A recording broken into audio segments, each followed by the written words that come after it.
ঢাকার অন্যতম ব্যস্ত এলাকা বাংলা মোটর। অনেকেই সেখানে ট্রাফিক আইন ভাঙেন। তবে ট্রাফিক পুলিশের পক্ষে সবাইকে আইনের আওতায় আনা সম্ভব হয় না। আর যাদের ধরা হয় তারাও নানা তদবির করেন। এমন পরিস্থিতিতে সেখানে স্বল্প পরিসরে এআই ব্যবহার করা শুরু হয়েছে। তবে বিষয়টি চালকদের কেউ জানেন, কেউ জানেন না।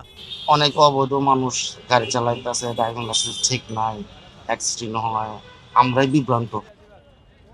ট্রাফিক পুলিশ বলছে, পুরো শহরে এআই ক্যামেরা চালু হলে তাদের কষ্ট অনেক কমে যাবে। মামলা দিতে গেলে অনেক কিন্তু কথা বলতে হয়, অনেক মিনতি, অনেক সুপারিশ, অনেকেই কল দেয়, অনেকে নানান ধরনের কথা বলে। কিন্তু এটা হলে দেখা যাবে সবাই মামলা হবে, আমরা একটু রিল্যাক্স করতে পারবো, আমার যেটা মনে হয়। ঢাকা মেট্রোপলিটন পুলিশের ট্রাফিক বিভাগ ২ মে থেকে এআই প্রযুক্তির ব্যবহার শুরু করেছে। কেন্দ্রীয় সার্ভারের সঙ্গে এআই ক্যামেরাগুলো যুক্ত আছে।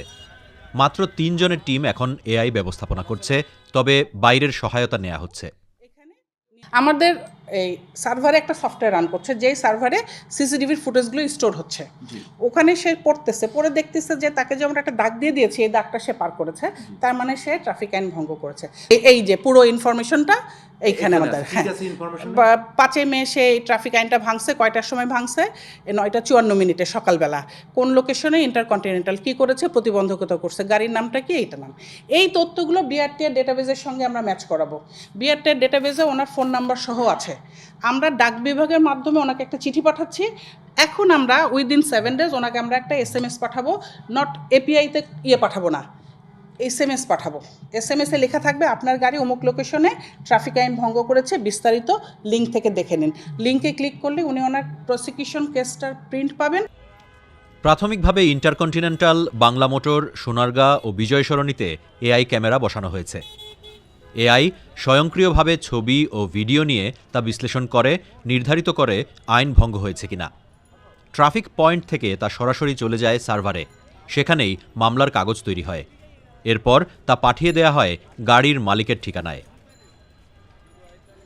জরিমানা ট্রাফিকের অফিসে বা অনলাইনে দেয়া যায়। জরিমানা না দিলে বিআরটিএ ওই গাড়িকে কোনো সেবা দেবে না। ভবিষ্যতে ব্যাংক অ্যাকাউন্ট থেকেও জরিমানা কেটে নেওয়ার পদ্ধতি চালু করতে চায় ট্রাফিক বিভাগ। আর ড্রাইভিং লাইসেন্সের পয়েন্ট কাটার সিস্টেমও চালু হবে। এখন পর্যন্ত ৩,০০০-এর বেশি গাড়ির বিরুদ্ধে মামলা হয়েছে। যাদের বিরুদ্ধে মামলা হয়েছে তাদের একজন সোহাগ মিয়া। তিনি একটি সরকারি প্রতিষ্ঠানের গাড়ি চালক। তার গাড়িটি ভুল জায়গায় পার্কিংয়ের কারণে ২ বার মামলার শিকার হয়েছে। এই মামলা নিয়ে প্রথমে তার সন্দেহ থাকলেও এখন আর নেই। তখনকার তো জানতাম না, তখনকার তো মনে হয় যে এটা ঠিক ছিল না, কারণ তখনকার তো প্রচার করে নেই। আচ্ছা, তো এখন আমরা জানতে পারছি, এখন তো আমরা অযথা রাস্তায় পার্কিং করব না, আমাদের যেখানে নির্ধারিত পার্কিং হবে সেই জায়গায় পার্কিং করব। এআই এখনই সবকিছু দেখতে পারছে না। যেগুলো দেখছে তার মধ্যে আছে রেড সিগন্যাল না মানা, জেব্রা ক্রসিং না মানা, স্টপেজ ছাড়া গাড়ি থামানো এবং বাম লেন বন্ধ করে গাড়ি রাখা। পর্যায়ক্রমে এর সঙ্গে আরও বিষয় যুক্ত হবে। তো ঢাকা শহর এমন একটা জায়গা, যখন আপনি দেখবেন যে বিশেষ করে পিক আওয়ারে যখন একটা গাড়িকে রাস্তায় সিগন্যাল দেন, রাস্তায় গাড়ি থামান, এই টোটাল প্রক্রিয়াটা আপনি শেষ করেন, এতে কমপক্ষে খুব স্মার্ট যে সার্জেন্ট কাজ করে তারও মিনিট ৫ লেগে যায়। এবং ৫ মিনিটের অর্থ হচ্ছে ক্ষেত্র বিশেষে ২, ৩, ৪ কিলোমিটার জ্যাম হয়ে যাওয়া। আর আরেকটা বিষয় ঘটে, যখন আপনি ওই কাজটা ম্যানুয়ালি করছেন তখন কিন্তু একই অপরাধ আপনার পাশ দিয়ে আরও ১০-১২ জন করে চলে যাচ্ছে। যেহেতু আপনার জনবল কম, আপনি তো একজন একা অ্যাট এ টাইম তো একজনকে থামিয়েছেন, কিন্তু ১০ জন লোক তো ওই একই ভায়োলেশন করে চলে যাচ্ছে। এই সমস্ত ভাবনা থেকে আমরা কিন্তু এই ডিজিটাল সিস্টেমে চলে আসলাম। রাজধানীতে ২০২৫ সালের হিসাবে মোট নিবন্ধিত মোটরযান ১৭,৮০,০০০। তবে এর মধ্যে ৪৯% মোটর বাইক। আর প্রতিদিন প্রচলিত পদ্ধতিতে ১,০০০-এরও বেশি মামলা হয়। যদি পুরো ঢাকায় এআই পদ্ধতি চালু করা যায় তাহলে মামলা বাড়বে, তদবির কমবে এবং ট্রাফিক পুলিশকে ঝামেলায় পড়তে হবে না। আমরা আমাদের যে ট্রাফিক ব্যবস্থাপনা, এটা তো এতদিন একদম ম্যানুয়াল ছিল, এটাকে আমরা অটোমেটিক বা সেমি অটোমেটিক করার উদ্যোগ নিয়েছি।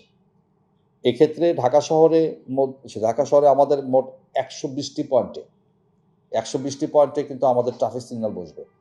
আমাদের যত ট্রাফিক সিগন্যাল বসবে প্রত্যেকটা সিগন্যালের ক্ষেত্রে আমরা এই এআই বেসড যে মামলা পদ্ধতি এটা আমরা চালু করব। এটা হলো আমাদের প্রথম পরিকল্পনা। এছাড়াও আমাদের যে বিভিন্ন গুরুত্বপূর্ণ জাংশন আছে, যে সমস্ত গুরুত্বপূর্ণ পয়েন্ট আছে এগুলোতে আমাদের যে লক্ষ্য সে কমপক্ষে 500 পয়েন্ট ঠিক করা। এই 500 পয়েন্ট যদি আমরা ঠিক করতে পারি তাহলে আমরা বিশ্বাস করি যে ঢাকা শহরের সার্বিক ট্রাফিক ব্যবস্থাপনা একটা ব্যাপক পরিবর্তন আসবে। ট্রাফিক বিভাগের আশা, পর্যায়ক্রমে এটা চালু হলে একসময় মানুষ ট্রাফিক আইন আর ভঙ্গ করবে না।